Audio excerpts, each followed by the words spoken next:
يا نفس إن لم تظفري لا تجزعي.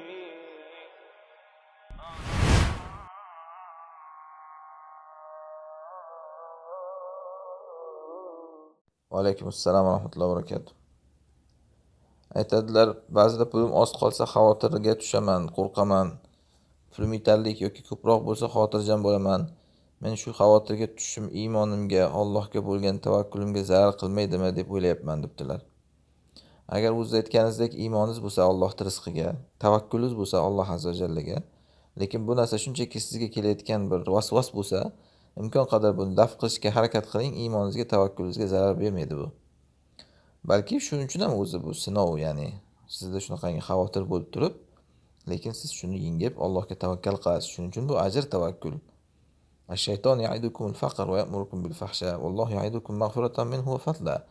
Shayton sizlarni faqirlikdan qo'rqitadi va fahshga buyuradi.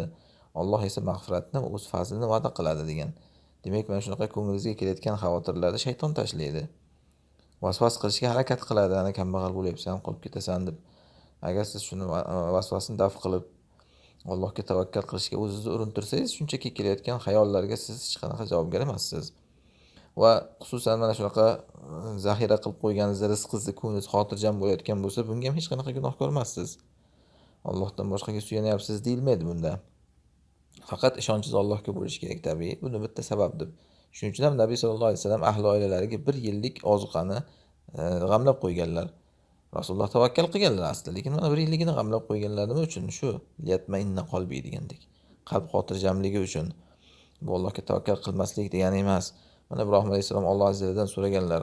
Arini kayfa tuhil mauta, qanday o'liklar tiriltirasan, ko'rsatgin deganlar. Alloh aytgan, avalam tu'min, iymon keltirmadingmi hali ham?